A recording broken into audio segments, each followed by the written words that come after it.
السلام عليكم. اليوم أنا عاود لكم الجزء الثاني ديال قصة المظلوم، وخليناها فاش عيطت له خالته وقالت له اجي باش تاخذ الورث ديالك. من بعد ما قدينا الامور وباعوا الورث، خدات خالتي الرقم ديال الحساب ديالي وحولت ليه الفلوس، وقررت اني نخرج واحد القدر منه صدقه للوالده ديالي. الناس فقيره معايا والوالد بطبيعه الحال راه هو داخل فيها، الشخص اللي كتفرق بيني وبينه غير الخدمه. واحد النهار مشيت للبنكة وانا خارج منها، عرفتو مع من كنتصادف مع البنت اللي كنت جبتها في اول قصة. نسيتوها ياك؟ آية في الجمال باقة في عيني. خرجت برا الطوموبيل وبقيت كنتسنى فيها تخرج، خاصني نهضر معاها اليوم، ما نعاودش نضيع الفرصة هذه اللي بغيتها. صافي. من بعد مدة خرجات طالع ليها الدم، خليت الطوموبيل ومشيت عندها وقفت حداها. قالت لي اش بغيتي تانتا في هذا النهار؟ عمركم شفتوا شي واحد معصب؟ قلت ليها واخا ناخذ من عندك العنوان ديال داركم. قالت لي وعلاش؟ واش كتعرفني؟ قلت ليها انا راه كنت واحد المره مشينا انا وياك في نفس الكار لطنجة وهبطنا بزوج تماك، ومن داك النهار وانتي في بالي. كنت باغي نهضر معاك ولكن حالتي ما كانتش هي هذيك. قالت لي شوف، انا دابا عندي مشاكل وما قداش نزيد شي حاجه اخرى، انا نعطيك نمرتي من بعد ونهضروا. قلت لها واخا، ما قلتي عيب. خديت نمرتها وصونت عليها وطلعت عندها نمرتي ومشات. عرفتوا الفرحه اللي فرحت؟ كنت كنتمناك وكانت معايا ميمتي كاع في اللحظات الزوينه في حياتي. مهم انا عاود ليكم، المشكل اللي لقيت عند البنت هي كتعيش وسط عائله ما بيهاش، والاب ديالها مرض وخاصو عمليه ب20 مليون، وحتى واحد ما عقل عليها. والمشكل الاكبر انه حتى واحد فيهم ما خدام، وبطبيعه الحال انا ما غنقولش ليها شكون انا وشنو عندي. عاودت لي المشكل وقالت لي اين سبيطار كاين باباها.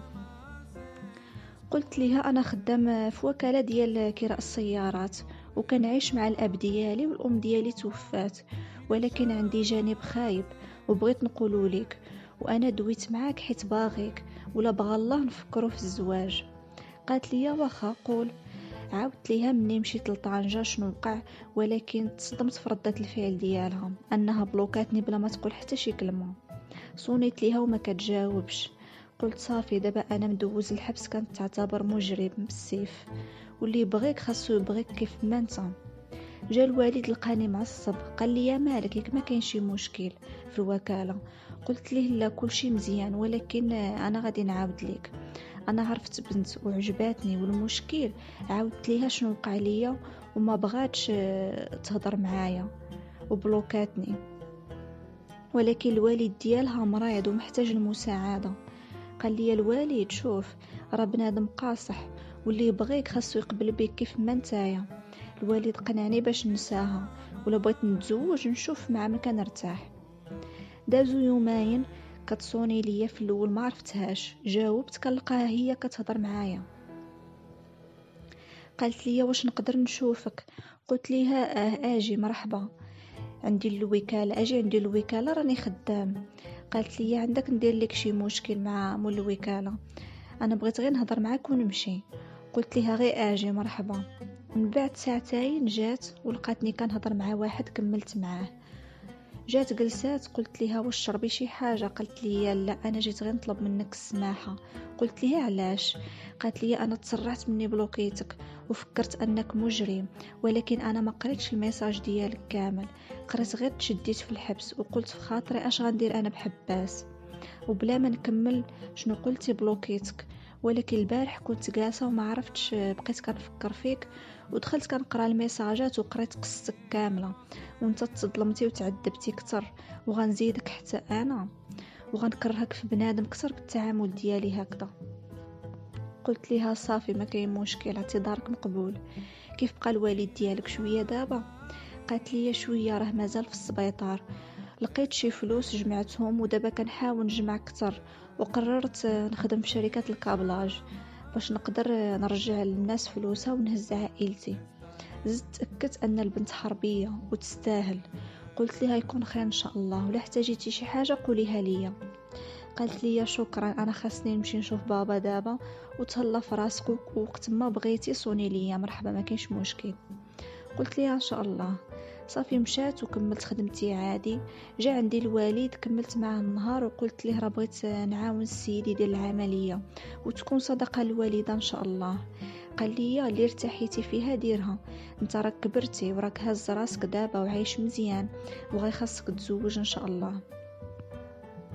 قلت ليه راجت عندي وطلبت مني السماحه وقالت لي راه ما قراتش هضرتي كامله وخافت مني.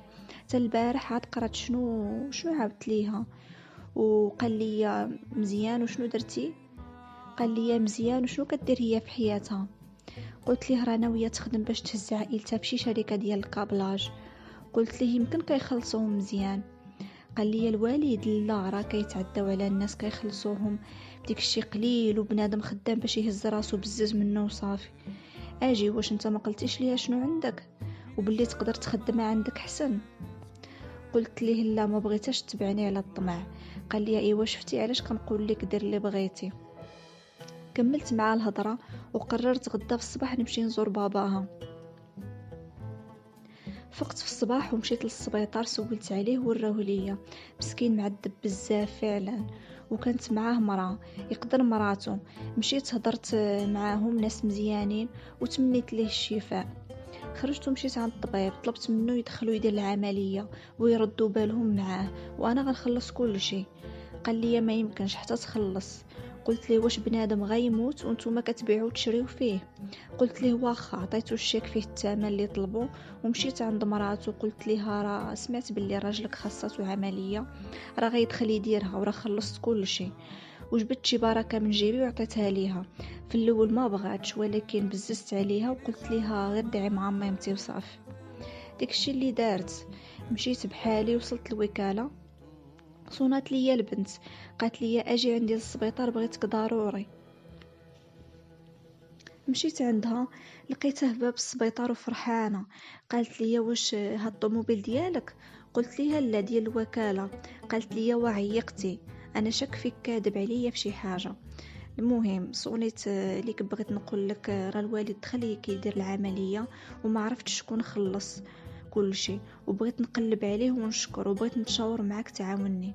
قلت ليها واخا ماشي مشكل يلا معايا. ركبات مشينا للبحر، احسن مكان اللي تقدر فيه تعبر وتهضر فيه مع شي انسان. قالت لي علاش جيتي لهنا؟ راه بغيت نعرف شكون خلص العمليه ماشي ندورو. قلت ليها نزلي وسكتي وغتعرفي. صافي مشينا كنتمشاو وانا نقول ليها راه انا اللي خلص وشافت فيا. قالت لي علاش ومنين جبتي الفلوس وانا كنعرفك كتخدم ومحتاج الفلوس انت؟ وقفتها وقلت ليها لا، الوكاله راه ديالي وما محتاج والو، وبغيت نقول لك انك ما محتاجاش تخدمي كاع، وانا ما قلتش لك حقيقتي باش ما تطمعيش. وقالت لي ولكن عندي سؤال، واش داك الفلوس حلال ولا ديال ديك الشي؟ قلت ليها شنو شاكه فيا شفر ولا بزناز؟ قلت ليها لا، هادشي بفضل الوالده ربي يرحمها في هذا النهار. وما عرفتش دموعي بداو يسيلوا تاني وطاح عليا الضيم. قلت ليها يلا نمشيو. قالت لي مالك؟ قلت ليها والو، انا عاونتك باش ما تخسريش باباك كما خسرت انا ميمتي، وبالشفاء ان شاء الله. قالت لي بفضلك راني فرحانه وما نبغيكش تقلق ودابا نعوضك في كل شيء ان شاء الله. ضحكت ضحكه صفراء وقلت ليها ان شاء الله يلا نمشيو. الصراحه بيني وبينكم عمر شي وحده تعوض الوالده، وكنصح الدريات ما تبقاوش تحطوا ريوسكم في هاد المواقف، حيت الام هي كل شيء، وغتولدوا وتاكدوا باللي هضرتي راه صحيحه. صافي وصلتها للسبيطار وشديت الطريق الوكاله. لقيت الوالد تما. قال لي في كنتي؟ بنادم كيقلب عليك من قبيله، راه كاين شي مشكل. قلت ليه شنو؟ قال لي راه واحد تقلب بالطوموبيل في الطريق وطاحوا من فوق شي جبل. قلت ليه واش السيد مازال حي ولا ميت؟ قال لي ما عرفتش. المهم راه خلاو لي الرقم وقالوا لك خاصك تمشي تشوف حيت الطوموبيل راه ديالك. هادو من بين المشاكل ديال الوكاله. بالنسبه لي عادي الحديد غير يمشي، ولكن السيد والناس اللي معاه كنتمنى ما يكون وقع ليهم والو. صافي صونيت ليهم. جاوبني السيد اللي كرا عندي وقال لي اسمح لي بزاف ضيعتك في رزقك، طوموبيل دقدقات كامله واللي درتيها انا معاك، واخا ناخذ لك وحده جديده. قلت ليه لا، واش عائلتك كلها بخير بعدا؟ قال لي الحمد لله، ولكن المدام راها دخلت في الخطر دابا. قلت ليه ما تفكر في والو دابا، طوموبيل غير تمشي حتى تجي ونهضروا، وقابل مراتك وانا غنمشي نشوف باش نجيب الطوموبيل حتى تجي لعندي. قال لي واخا. قطعت معاه، عيطت لاسيورونس، قلت لهم شنو كاين، قالوا لي صيفط لينا التصاور ديالها وتبع الاجراءات. صافي هزيت الطوموبيل، شديت الطريق، من بعد ساعتين ديال الطريق كنوصل تما كنلقى الطوموبيل هزها الديباناج. صورتها وقلت لهم يديوها الفوريان غنبيعها لهم هكذاك. رجعت في حالي، طفيت التليفون، نسيت ما سولت هنا كيبقى باها. ما قلتش ليكم سميتها هنا وانا شعيبه المستاج. شعلت التليفون، صونيت ليها، قالت لي واخيرا تفكرتيني وصونيتي. قلت ليها راه كان عندي مشكل في الوكاله، من بعد ونعاود لك كيف بقى باباك بعدا. قالت لي بخير الحمد لله، يلا فاق، ولكن راك عارف خاصو مده باش يتحسن. المهم المرحله الخايبه دازت. قلت لها والحمد لله، يلا نشوفك دابا، انا غادي نعس، راني عيان بزاف. قالت لي واخا اللي بغيتي، يلا بسلامه. صافي قطعت وتكيت ونعست حتى للصباح. ومن فقت ما راشقاش ليا الخدمه، كيبان لي غنشوف شي واحد اللي يخدم معايا في الوكاله ونبقى نخدم من بعيد. المهم مشيت بزز الخدمه، يلا دخلت، جاني التليفون من عند هناء، خبراتني باللي الوالد ديالها بغى يشوفني. قلت ليها واخا دابا ندوز، قلت حتى نشوف بعد الخدمه وداك الساعات نمشي. انا خدام، جا عندي واحد قال لي واش ما خاصك شي واحد يخدم معاك. قلت ليه يلاه كنفكر، ولكن الصراحه بيني وبينكم ما بقيتش كنطيق. الشيء اللي خلاني نقول ليه اسمح لي ما عنديش الخدمه بزاف، غير شوف لك شي بلاصه اخرى. قال لي واخا شكرا، لكن خاصك شي واحد صوني ليا، هيا نمرتي، وخلاص عطاني نمرته ومشى. بقيت كنفكر يقدر يكون محتاج خدمه ومعقول زعما نخدمه، وراس واحد اخر كيقول لي عاوتاني لا بلا ما تخدم عليك البشر، يقدر يدير لك شي مشكل. المهم من بعد نشوف. نط جمعت الوقفه نيشان للسبيطار عند السيد. اول ما وصلت لقيت مراته، سلمت عليها وهي مبتسمه. دخلت عند السيد لقيته ناعس، يلا بغيت نخرج، قلت نرجع عنده هو ينوض. قال لي يا ولدي شكون انت؟ قلت لي انا السيد اللي قالت لك هناء. قال لي يا اجي مرحبا، خاصني نشكرك وما عرفتش باش غنرجع لك هادشي اللي درتي معايا، وانا ما قادش نخدم، ولكن كنوعدك ان شاء الله غير نرجع صحتي ونرجع لك فلوسك. انا غير الدنيا غدرات بيا، ولكن عائلتي هي اللي لقيتها بجنبي. قلت ليه علاش؟ قال لي انا نعاود لك، اجي جلس حدايا.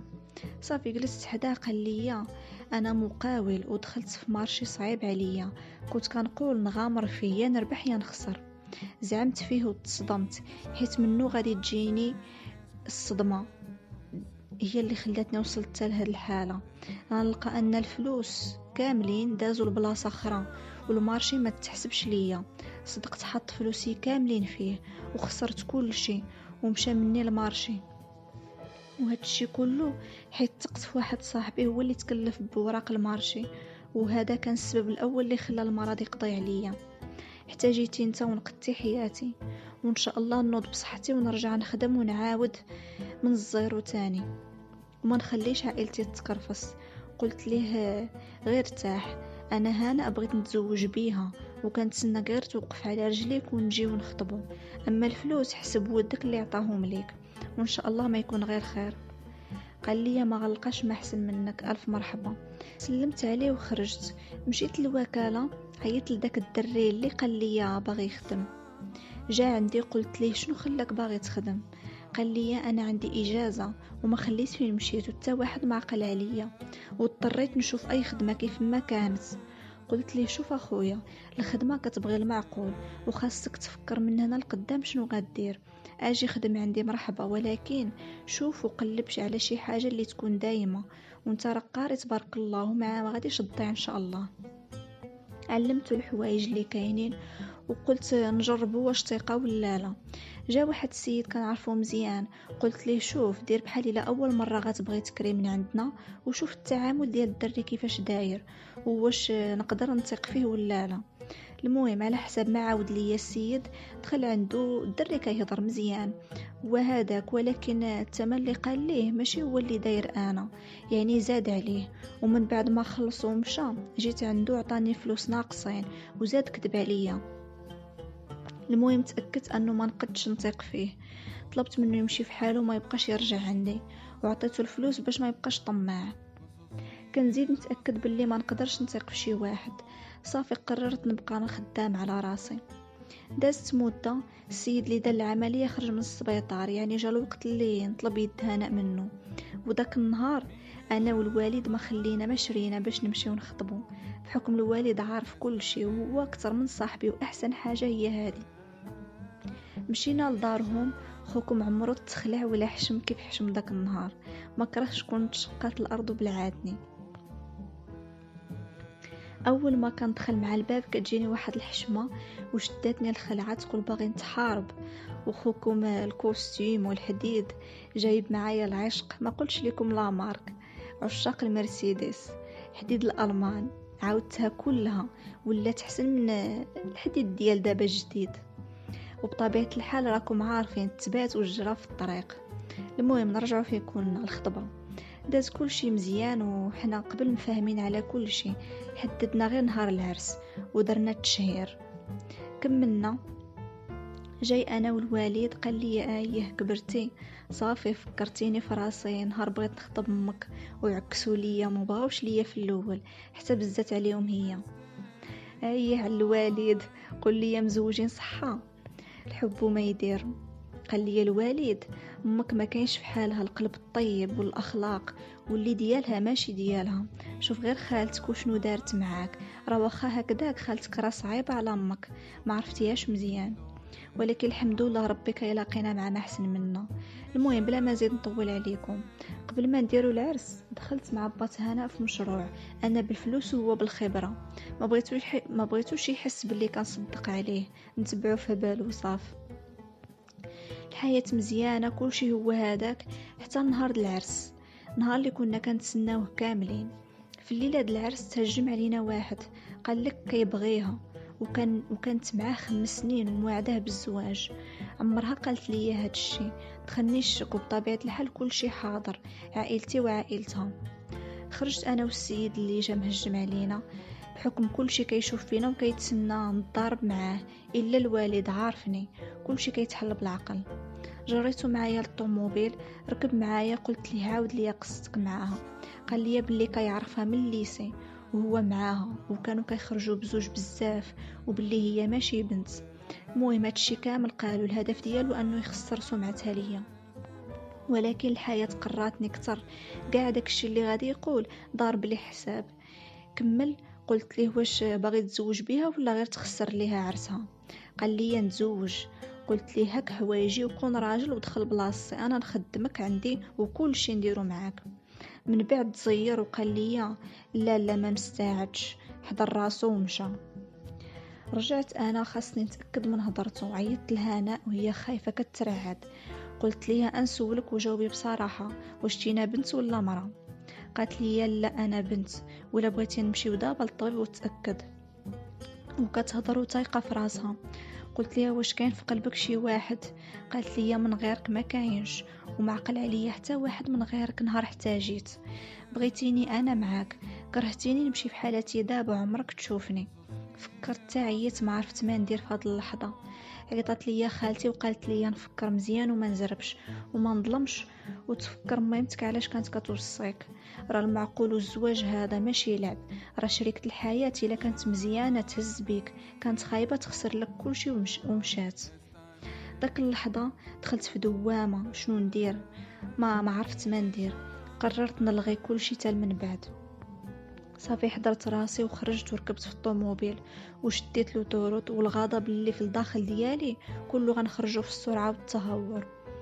في لحظه لقيت راسي في السبيطار وحدايا هانه، لقيتها متكيه فوق رجليا ما كتحركش، وباش ما نفيقهاش ما بغيتش نحرك رجليا.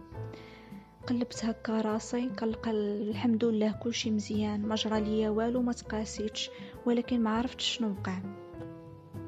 دخل الوالد مع الباب ناضت هانة لقاتني فايق، قالت لي على سلامتك، ولكن في وجهها علامات الحزن.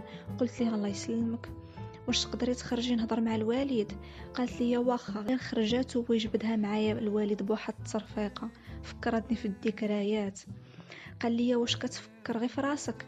انا زعما قلت راك كبرتي ووليتي تفكر ساعه. انت هو كون متي دابا شكون غيعقل عليا ولا باغي تحمقني؟ بست ليه راسو وقلت ليه الوالد راه غير تعصبت وما عقلش حتى شنو وقع ليا. قال لي الحاجه اللي تخليك خليها وما تزوجش انت كاع، ولكن نقول لك حاجه، هاد البنت لا كانت غلطات من قبل ولا كانت عندها علاقه راه ما خلاتكش وباتت هنا جنبك سيمانه كامله، لا ماكله لا والو. وعيت معها وقت ما نهضر معاها كتقول لي انا السبب، لا مات هو عمرني نسمح لراسي حيت ما عاودش ليه. وهاد الهضره كنقولها لك باش تعاود تفكر، حيت داك البنت كيف ما قلتي لي عليها النهار الاول باللي ديال الزمان وتستاهل، فعلا راه تستاهل. ولا كنتي كتقلب غير على اللي كتفكر في المصلحه والفلوس راه غتلقاهم. وسد الباب ومشى. ولكن هادشي كله بقات حاجه وحده اللي مبلوكياني، كيفاش انا سيمانه وانا ناعس بحال غير ساعه اللي دازت. باقي كنفكر وهي تدخل عندي والدموع في عينيها. قالت لي واش باغي تحمقني؟ اش من ذنب درت في حياتي باش تجازيني هكذا؟